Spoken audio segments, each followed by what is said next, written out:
bem? Eu me chamo Bruna Portillo, eu sou médica veterinária, pós-graduada em Medicina Veterinária Intensiva e tenho certificação da LAVEX para o ABC Trauma e ABC Cuidados Intensivos. Primeiramente, eu gostaria de agradecer a VetSign pelo convite. É uma honra muito grande participar desse evento, assim como falar de um tema tão importante quanto a sepse dentro da medicina veterinária. Bom, não tem como a gente falar de sepse sem a gente falar do ILAS, que é o Instituto Latino-Americano de Sepse. E eu trouxe aqui para nós iniciarmos a nossa palestra esse estudo, que foi um estudo bastante emblemático, realizado no ano de 2014, que é o SPREAD. Eu trago também aqui o endereço a partir do qual é possível baixar o estudo. E também acho importante, altamente recomendável para aqueles que têm interesse visitarem o site do ILAS.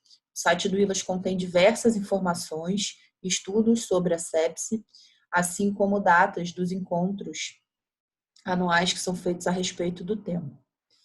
O estudo SPREAD, ele foi conduzido em 2014 e foi publicado no The Lancet em 2017, que é uma publicação de suma importância dentro da medicina. Vocês podem notar que aqui no slide tem uma informação bastante relevante sobre o número de instituições e o número dos pacientes, que chama atenção para nós que somos médicos veterinários, trabalhar com um N tão significativo. Foram estudadas 220 instituições em todo o Brasil e dentro dessas instituições foram abordados 794 pacientes. Então, se a gente olhar a nossa realidade na medicina veterinária, é um N bastante significativo. Qual foi o objetivo desse estudo? Estudar a prevalência e a letalidade da sepse nas UTIs brasileiras. Como vocês podem observar no slide, a prevalência da sepse é de aproximadamente 30%, ou seja, 30% dos pacientes internados nas UTIs apresentavam sepse. É um número bastante alto. Dentre esses pacientes, a gente observou uma letalidade de 55% nesses pacientes.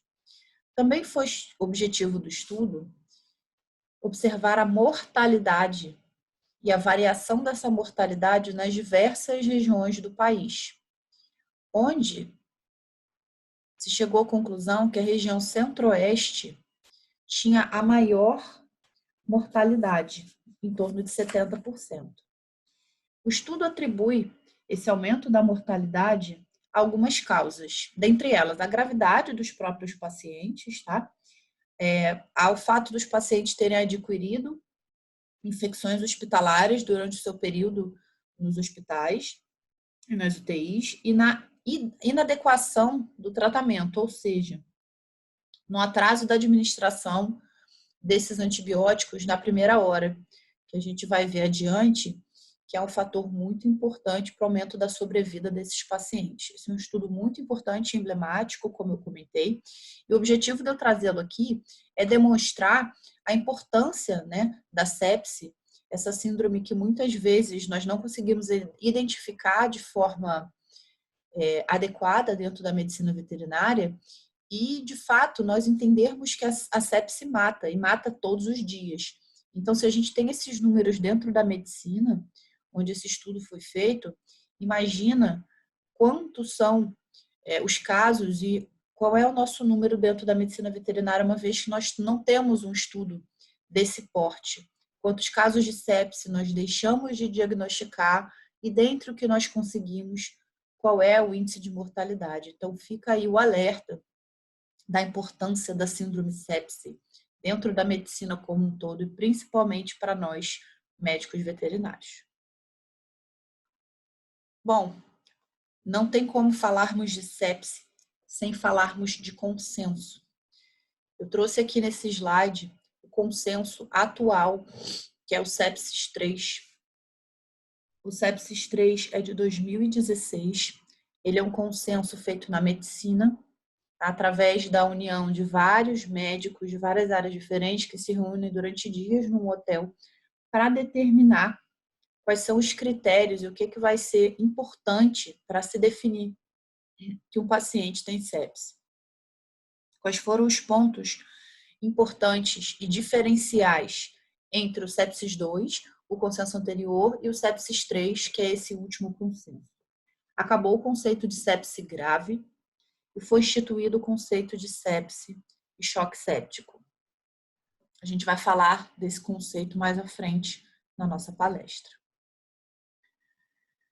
Então, eu trouxe aqui também um conceito que é bastante discutido na medicina e gera dúvidas na medicina veterinária. Mais para frente eu vou abordar também essa questão do quick SOFA e do SOFA dentro da medicina versus o cenário na medicina veterinária. O que é o SOFA? Eu trouxe aqui a definição das letras que formam o SOFA, que seria Sequential Organ Failure Assessment Score. Nada mais é do que uma classificação que foi criada para a medicina, onde se pegam vários parâmetros, tá? Laboratoriais e físicos de um paciente, como, por exemplo, função renal, cardíaca, hepática, coagulação, e se classificam esses parâmetros de 1 a 4, de forma que o resultado dessa classificação me dá uma predisposição do paciente a ter síndrome da disfunção múltipla de órgãos, e a gente tem uma correlação disso com a sepse. E foi estabelecido a partir do SOFA, o Quick SOFA, que nada mais é do que uma simplificação para o ambiente de emergência. Ou seja, você vai até um pronto-socorro numa situação de emergência. Se você apresentar, como tem aqui na tabela da esquerda, uma frequência respiratória maior ou igual a 22, um estado de consciência alterado, uma pressão arterial sistólica menor ou igual a 100, você é classificado como paciente séptico para a medicina e é acionado o protocolo de sepse. Por que isso foi feito? Foi observado na medicina que eram muito falhos os critérios de sepse do protocolo anterior e que se perdiam muitos possíveis casos de sepse. Então, eles ativaram esse protocolo, criaram o Quick SOFA como uma forma de aumentar esse N de pessoas que são triadas para sepse e tentar aumentar a sobrevida desses pacientes. Falando agora um pouco das nomenclaturas, como eu comentei anteriormente, o que mudou em termos de nomenclatura no sepsis 3? Nós temos 3 nomenclaturas apenas quando a gente fala de sepse. Infecção sem disfunção, a sepse em si e o choque séptico. Nós vamos falar em seguida cada definição de cada ponto e vamos comentar. Infecção sem disfunção. Bom, infecção sem disfunção nada mais é do que a infecção que já é a nossa antiga conhecida. É um processo patológico causado pela invasão do tecido, fluido cavidade corporal estéril por um micro-organismo patogênico ou potencialmente patogênico. Nada mais do que a infecção que nós sempre tivemos dentro da medicina. Agora, a sepse. O que é sepse de acordo com o sepsis 3? É uma disfunção orgânica ameaçadora à vida, secundária à resposta desregulada do hospedeiro a uma infecção. Então, observem aí 2 pontos importantes. Eu tenho uma síndrome que cursa com disfunção orgânica e com uma resposta desregulada de um hospedeiro a uma infecção. Esses pontos são muito importantes, guardem esses pontos que nós vamos comentar à frente quando falarmos da aplicação do consenso de sepse dentro da medicina veterinária.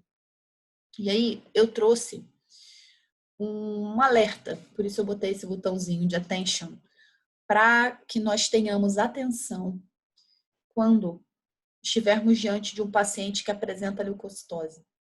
Porque nós vemos muito na prática da medicina veterinária se atribuir leucocitose apenas a um processo infeccioso. Nós sabemos que a leucocitose é um claro sinal de resposta inflamatória.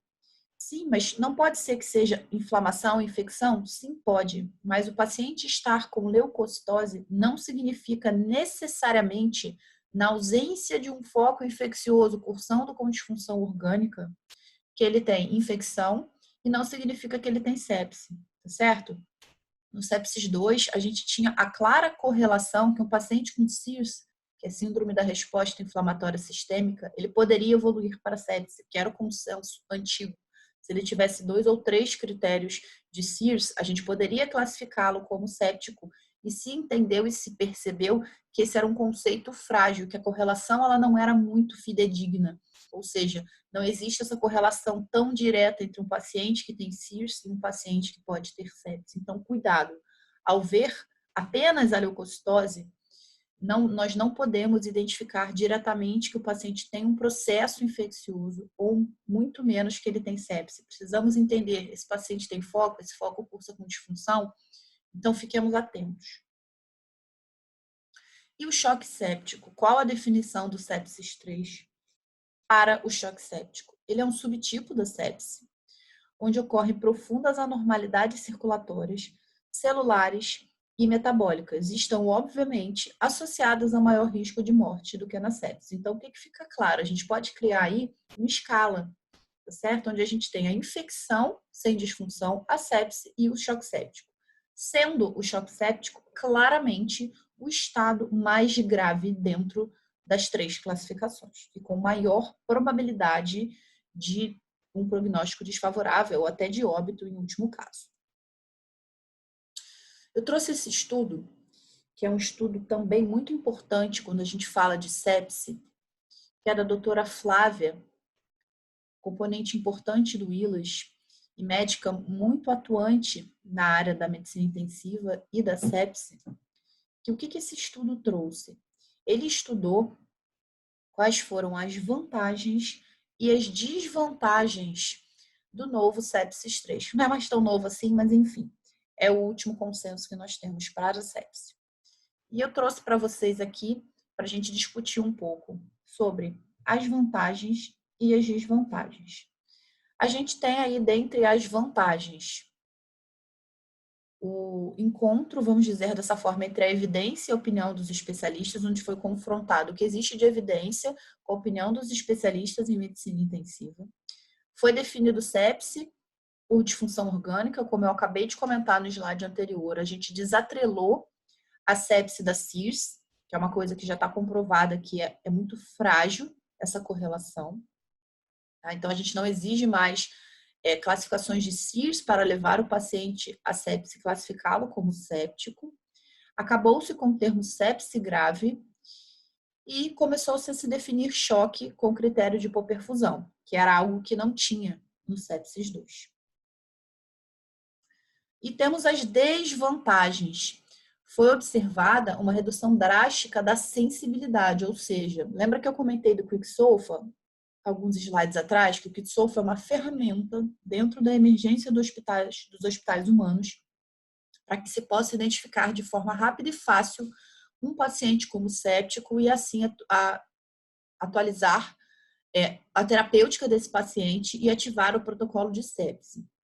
Pois bem, isso acredita-se que isso funciona melhor, ou seja, salve mais vidas, porém, houve uma redução da sensibilidade, ou seja, com certeza, muitos pacientes que não são sépticos são triados como sepsis. Então, isso nós podemos trazer como uma desvantagem. Para a medicina, foi retirado o lactato da lista de disfunções orgânicas, e nós sabemos que o lactato é um parâmetro importante de hipoperfusão, então isso é uma desvantagem. E ainda não se sabe se esses critérios que foram definidos, eles vão produzir mais mortes, menos mortes, ou seja, ainda precisamos de algum tempo para que se faça um novo estudo com base nesses critérios que foram definidos e para que possamos entender se, a partir desses novos critérios e desses novos protocolos, conseguimos salvar mais pacientes ou não. Isso ainda não está esclarecido, mas fica a dúvida, tá? Esses critérios que foram estabelecidos produzem mais ou menos mortes. Fica aí a pergunta para que nós observemos, tanto na nossa realidade, como através dos estudos que estão sendo feitos dentro da medicina, se isso vai ser uma verdade ou não. Bom, nesse slide eu trouxe o estudo que fala sobre o Sepsis Campaign Bundle de 2018. O que esse estudo trouxe? Ele nada mais é do que um complemento ao Sepsis 3 de 2016, que trouxe uma atualização em alguns pontos, principalmente, tá? sobre a questão do tempo de atuação para que se comece o protocolo de sepse.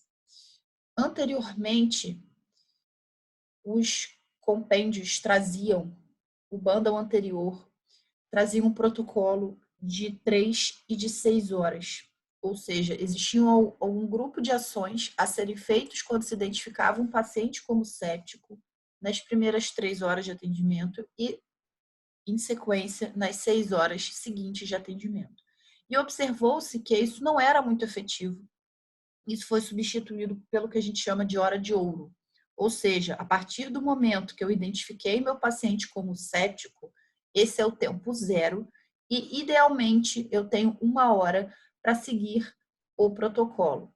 Principalmente, como nós podemos observar aqui na tabela, aferir e referir o lactato, porque espera-se normalmente que o paciente séptico apresente hiperlactatemia, né? Então a gente vai fazer aferições sequenciadas, obter amostra para culturas, né, hemoculturas de sangue, anteriormente à administração do antibiótico, lembrar de administrar antibióticos de amplo espectro na primeira hora, é importantíssimo, nós vamos falar um pouquinho disso na nossa realidade da medicina veterinária mais à frente. Lembrar de realizar a reanimação volêmica, caso necessário, das provas de carga, da necessidade ou não de utilização de vasopressor. Então, esse bundle, ele traz essas recomendações. É um documento bastante interessante, curto, que eu recomendo que quem tiver interesse pela área de sepse não deixe de ler. Todas as referências de todos os artigos estão no slide para que vocês possam pegar, caso tenham interesse. E agora vamos falar um pouco sobre o que é a sepse dentro da medicina veterinária. Falei bastante da contextualização da sepse no ambiente da medicina.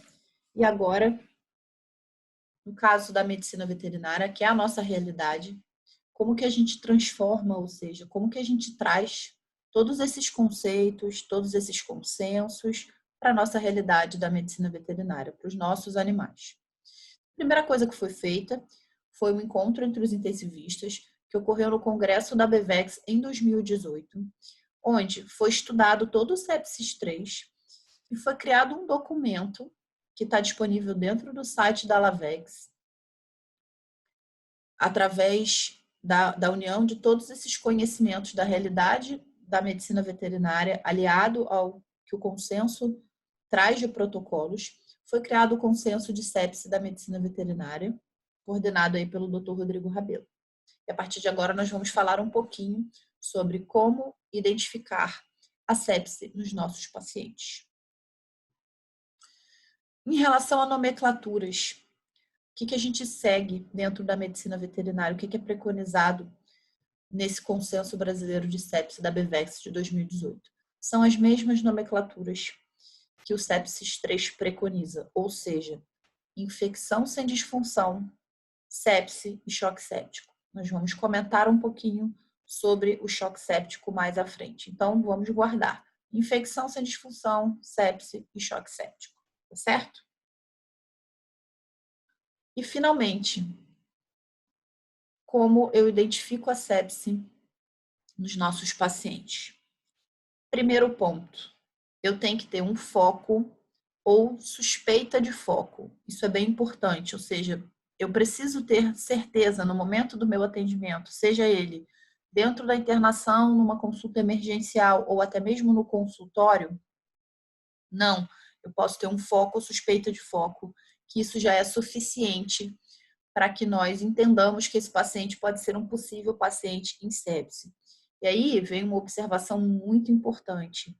Idealmente, esse paciente ele deveria ser identificado até mesmo numa consulta de rotina dentro do consultório, porque a gente sabe que quanto antes nós identificarmos a sepse, ativarmos um protocolo, maior é a chance da gente salvar esse paciente. Como eu vou comentar abaixo nessa tabela, existem parâmetros simples que nós podemos fazer com auxílio do nosso exame clínico ou de exames laboratoriais muito simples, que já classifica o paciente como séptico. Então, quanto antes nós fizermos essa classificação, é mais fácil. e mais vidas nós podemos salvar. Então, vamos voltar aqui para o nosso slide. A gente precisa de um foco ou suspeita de foco associado a pelo menos uma das disfunções orgânicas, das 8 definidas como disfunções orgânicas da sepse. Então, vamos passar aqui uma a uma para que vocês possam observar como é simples. Primeira, estado de consciência. Se eu tiver um paciente com escala de coma de Glasgow menor que 17 ou a VDN menor do que o A, que é o alerta, isso já conta como um critério.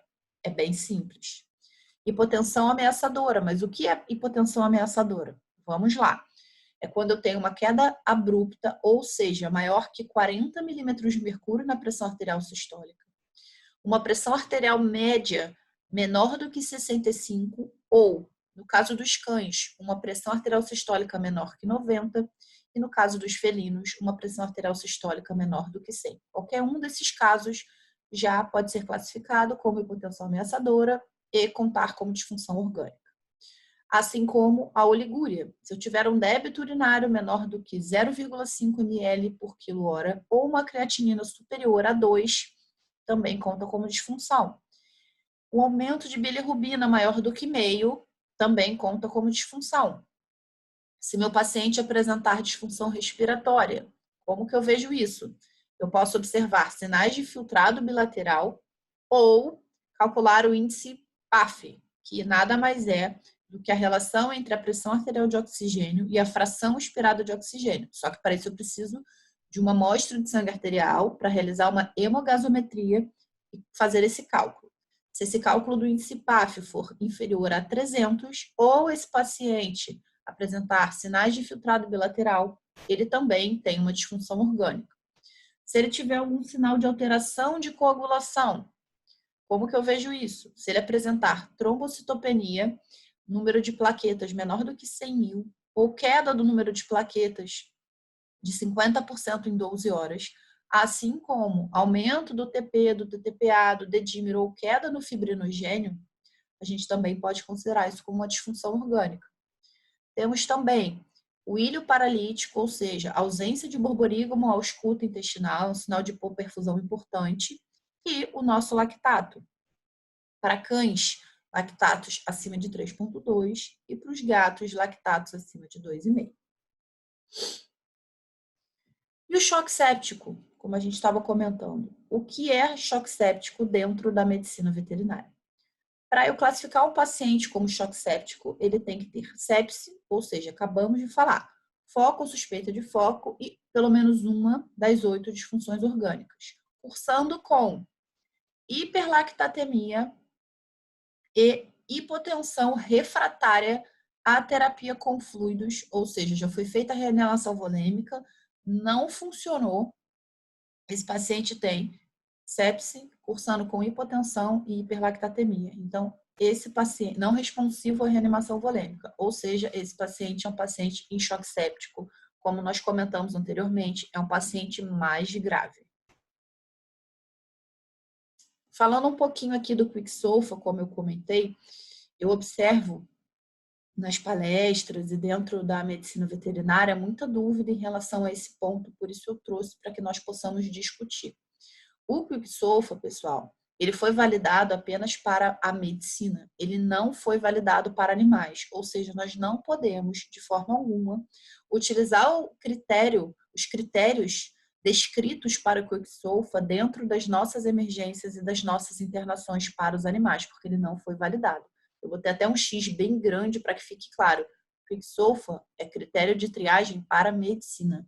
Para a medicina veterinária, nós não podemos usar. Nós temos que usar esse consenso que eu acabei de falar. Foco, uma suspeita de foco, mais disfunção orgânica, tá certo? Eu trouxe aqui esse estudo, que está dentro do estudo Sepsis 3, que está lá no site da Lavex, como eu acabei de comentar, porque é um fluxograma bem simples, de interpretação rápida, que pode ajudar numa tomada de decisão na hora do atendimento de uma emergência. Recomendo que, para quem trabalha em internação, coloque esse fluxograma na parede da sua internação, porque ele pode ajudar no momento de atender uma emergência, para que vocês possam tomar a decisão mais assertiva e rápida no sentido de salvar esse paciente. que esse fluxograma nos diz? Vamos lá. Paciente tem suspeita de infecção? Apresenta uma ou mais disfunções orgânicas? Se a resposta é não, por enquanto não podemos classificá-lo como séptico. Porém, é importante monitorar as condições clínicas e sempre reavaliar, porque pode ser que hoje na entrada, vamos botar aí um paciente que tem uma gastroenterite, quadro comum nas nossas internações. Eu fiz lá a minha triagem, não tem disfunção orgânica. Hoje, pode ser que daqui a 24, 48 horas, na minha reavaliação, ele passe de um quadro, por exemplo, de infecção para um quadro séptico. E aí isso muda completamente o protocolo e o prognóstico desse paciente. Então, o fato dele não ser classificado como séptico na entrada não significa que ele não possa progredir para um quadro de sepse ou até de choque séptico no curso dele da internação. Então, sempre avaliem e reavaliem. E se a gente classificar como sim, ele tem uma disfunção orgânica, já sabemos que esse paciente é um paciente séptico. Então, o que nós vamos fazer? Ativar o nosso protocolo. Pensar em reanimação volêmica, se ele precisa de vasopressor, aferir o lactato, verificar se esse lactato apresentou limpeza depois de algum tempo.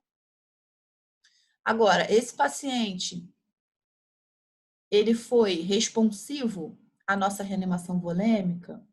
Ele baixou o lactato, a pressão melhorou? Ele precisou de vasopressor? Não precisou.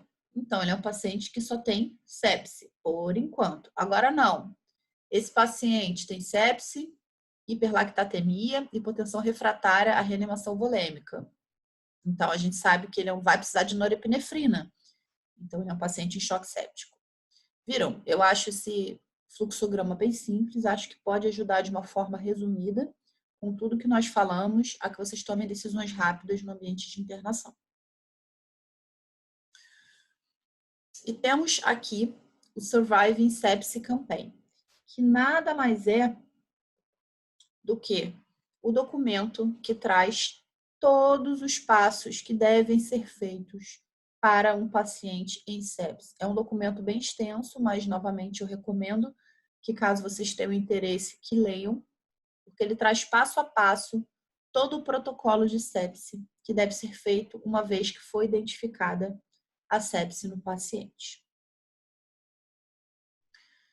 E o que nós devemos fazer então? Tá?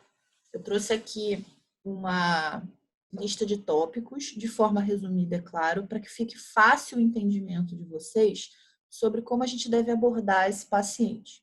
Então, a primeira coisa que eu queria comentar é que a gente não pode esquecer que a sepse é uma emergência. E aí lembrar lá das nossas aulas de atendimento de emergência do ABC.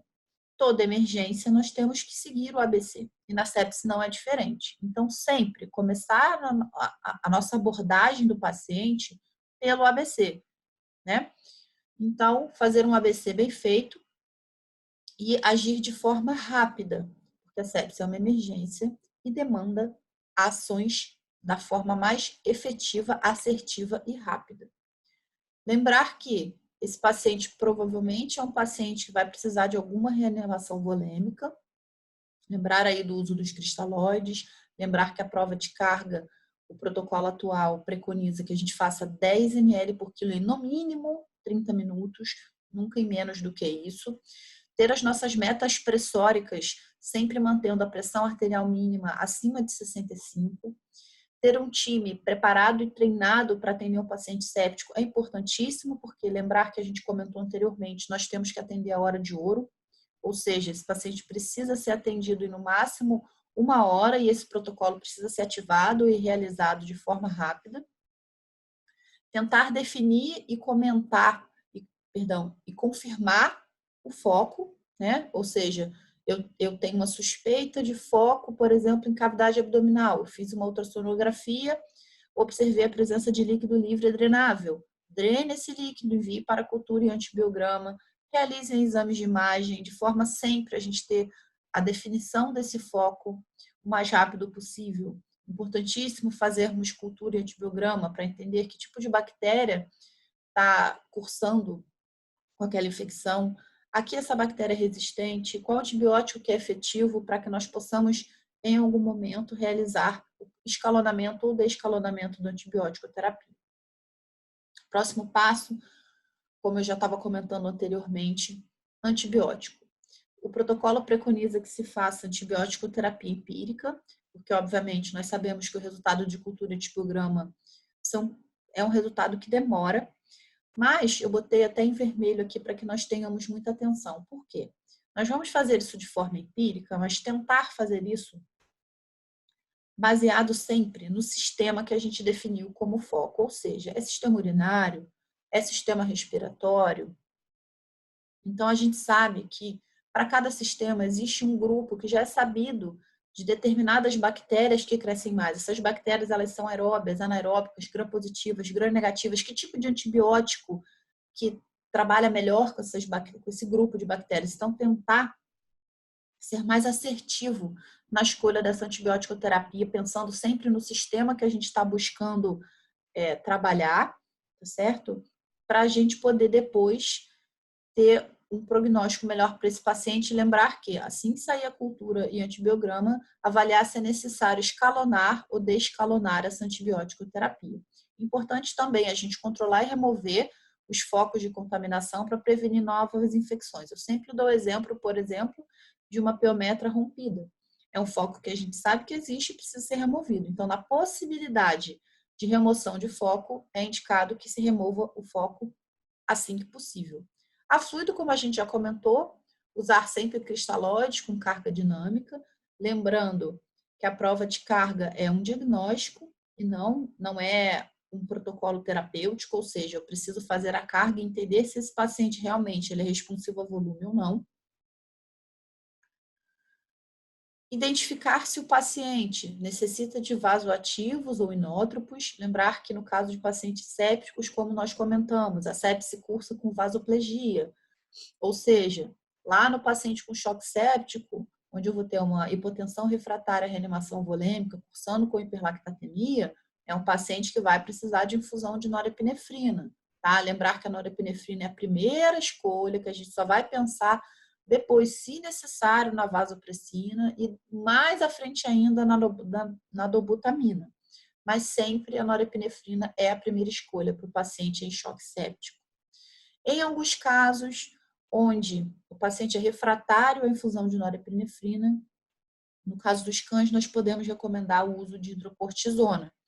E lembrar também que pode ser necessário que esse paciente necessite de algum hemoderivado. Lembrar que a nossa hemoglobina de corte é em torno de 7 e que nós precisamos avaliar muito bem esse paciente dentro da linha hemodinâmica, o fenótipo hemodinâmico e avaliar se ele realmente precisa, por exemplo, de norepinefrina, mas ele precisa de sangue, porque ele chegou na internação com uma hemoglobina de 4. Então, o problema desse paciente é fazer uma transfusão. Então, lembrar sempre que sem hemoglobina eu não tenho transporte de oxigênio, sem transporte eu não tenho entrega, sem entrega eu não tenho débito. Nunca esquecer de realizar o hematócrito na emergência e avaliar se esse paciente é um paciente elegível à transfusão e escolher o melhor hemoderivado de forma mais rápida e assertiva possível para esse paciente. Era isso que eu tinha para falar. Muito obrigada. Foi um prazer falar sobre esse tema tão importante e interessante dentro da medicina veterinária.